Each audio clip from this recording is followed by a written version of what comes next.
What'd I say to you when we walked down the steps? What'd I say? I'm just fixing your stupid pile. Don't touch.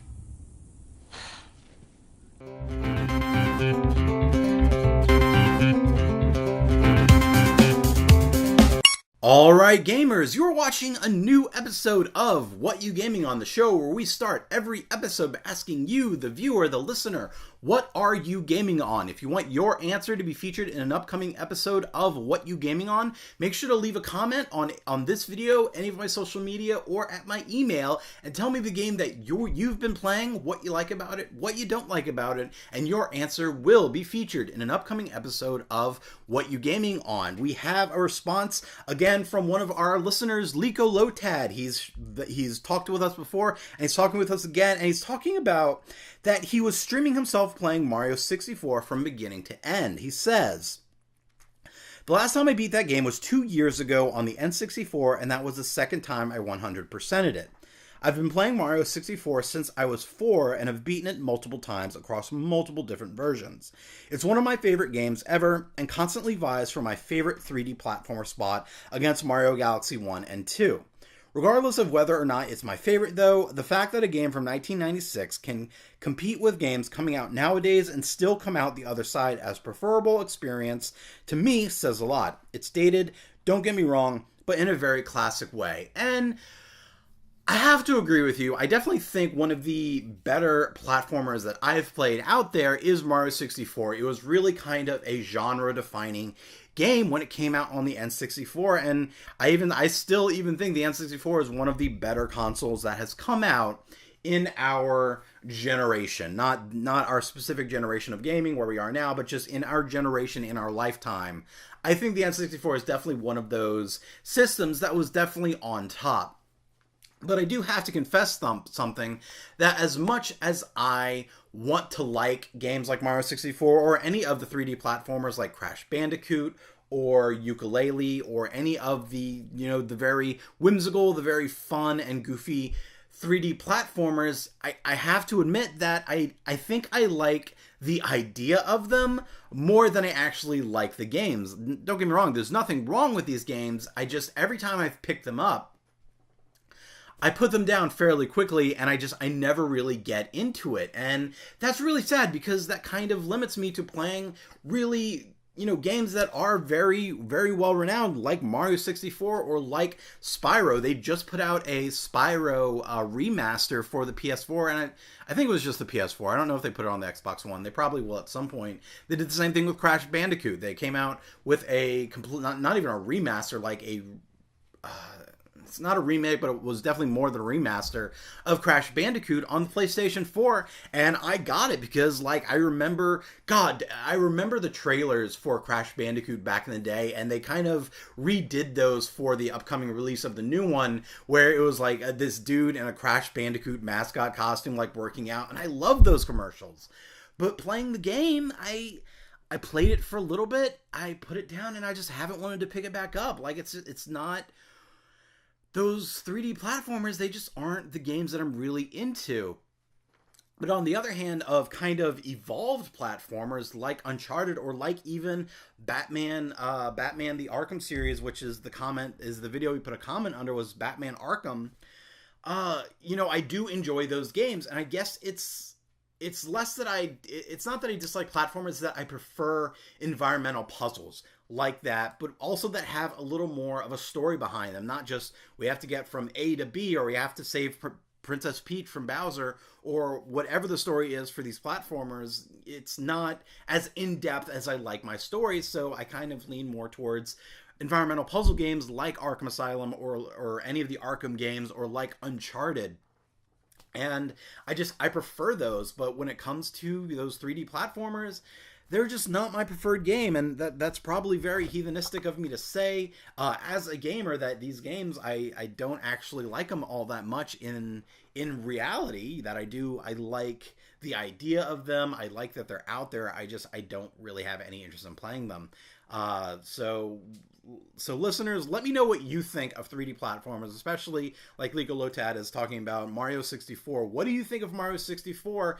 And remember that whatever answer you give of what you're gaming on, it will be featured in an upcoming episode of What You Gaming On. So Liko, thank you for sharing with us once again. This is why I do it, to give you, the gamers, the viewers, listeners, a place to talk about some of your favorite games and be featured in a video.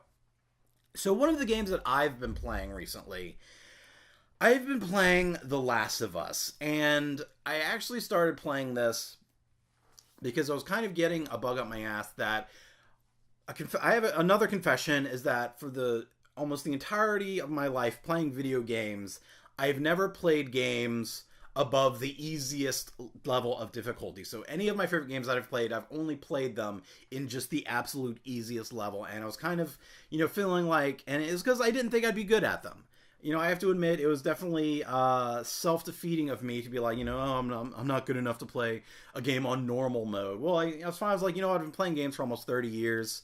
I'm going to go back and definitely prove to myself that I can actually handle a normal difficulty experience. So I've been going back and playing, and I did Uncharted. And then after that, I was like, you know what? Let me jump back into The Last of Us. We've got Last of Us 2 coming out soon. Well, within the next year anyway. It's also a Naughty Dog title like Uncharted, so it wasn't a huge jump for me to go from Uncharted to The Last of Us. But playing it now, I'm remembering, as great of a game as it is, I'm remembering how depressing this game is. But it does merit, like, it is considered one of the best games of this generation, and I guess the best game of the last generation, even though I didn't play it until it was remastered for the PS4. But this game, as good as it is and as great as the story is just super, super depressing. But it does a lot of really cool things, and for whatever reason, I don't know, maybe it is just the story itself or the characters of Joel and Ellie as they're going on this journey and their experiences in this game that I like so much, because everything else about The Last of Us is the exact kind of game I don't like playing. It's a horror game, and I scare really easily.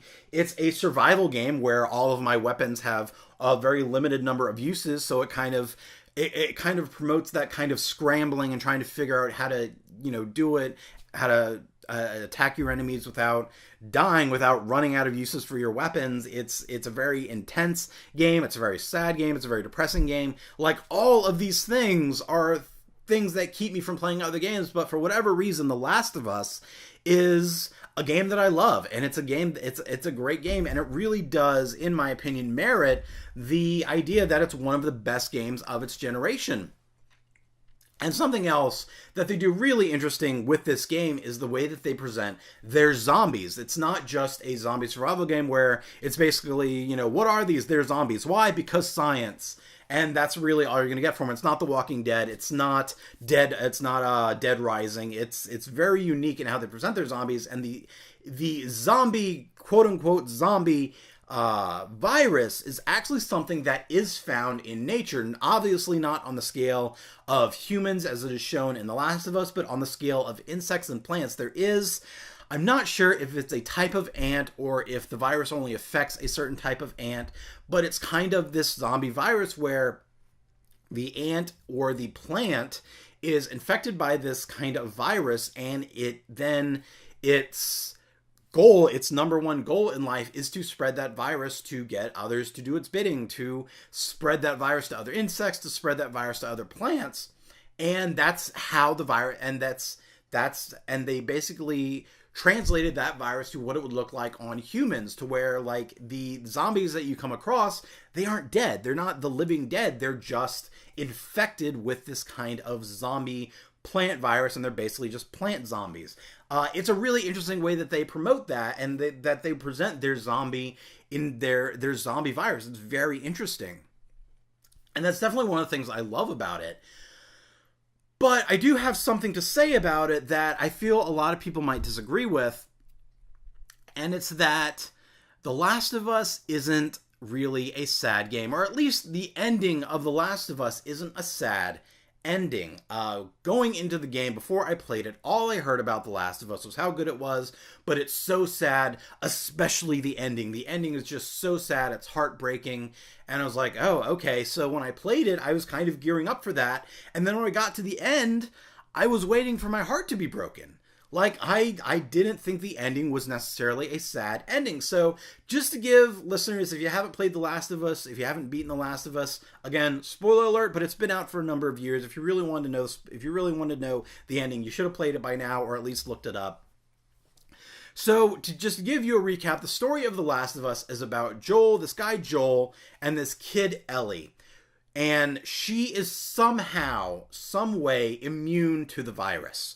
And Joel's job, the goal of this game, is for Joel to get Ellie from Boston, where they originally are in Boston, to a Firefly location, which the Fireflies are kind of this... They're not even borderline terrorists. They're terrorists. They're terrorist freedom fighters against the very fascist regime of government that has kind of built itself among the ruins of American society to... combat the virus, and that the virus is still going, but it's very martial. Like it's basically a regime that is martial law, and the Fireflies are basically fighting against that. But the Fireflies are the one that found Ellie and are trying to find a way to either cure the virus or make a vaccine against the virus. And Joel's job is to get her across the country to this place so that Ellie can be studied, and they can find out why it is she's immune and how they can use that to make some kind of vaccine or cure. And the entire game, it's basically that journey. That's the story of The Last of Us. It's that journey and the character developments and relationship that Joel and Ellie develop together on this journey. But then, when they finally get to the end, Joel discovers that the only way for them to study Ellie's immunity to the virus is basically to kill her and dissect her and cut her up. And he's like, you know what? No. And he basically kills all the Fireflies, he saves Ellie, and then throughout the entire sequence, Ellie is unconscious. Well, when she wakes up later and he's rescued her and he's taking her somewhere safe, she asks, like, oh, what happened? And he lies to her. He says, we got there and they had a bunch of other people who are immune and there's nothing they could do about it, so he took her away. And yes, he lies to her, and in that sense, I do think that Joel lying is definitely not the best way to have handled that. But if there is something that you learn in The Last of Us, is that people, at least in the context of this game, people suck. And I personally don't know that the people in The Last of Us as a species deserve a cure to this virus. Throughout the entire game, throughout the entire experience, you do run into people who are actually good people, who are actually on your side, who are actually trying to help you and be decent people. But the majority of the people you run into are raiders and thieves and murderers and gangs who are doing everything they can to kill you and take their stuff. Like, even the Fireflies at the end, it's not just that Joel was against what they were going to do to Ellie, it's that they were just really bad people about it. And that's part of the reason Joel decided that, no, I'm going to save Ellie.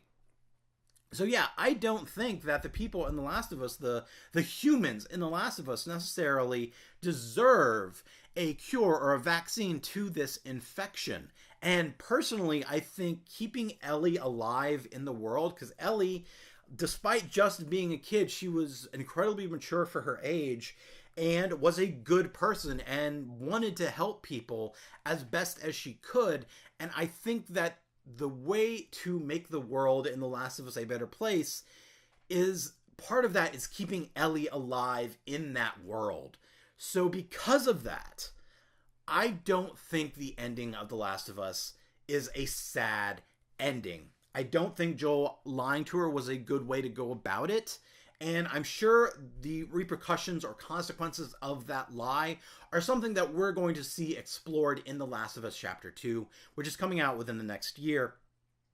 But I do think that him saving Ellie, whether he lied or not, him saving Ellie was the right choice, both for Joel and Ellie, and also working to make the world a better place by keeping someone like Ellie in it. So no, I don't think The Last of Us while yes, the entire game is very sad and very depressing and very serious, I kind of feel like the ending itself is a glimmer of hope in that story, that it is keeping this person alive in the world and keeping her doing whatever it is she can to make the world a better place. And I'm sure that's something we're going to see more of in The Last of Us Chapter 2. But as far as I'm concerned, as sad as the entirety of the game is, I don't think the ending of The Last of Us is really a sad ending.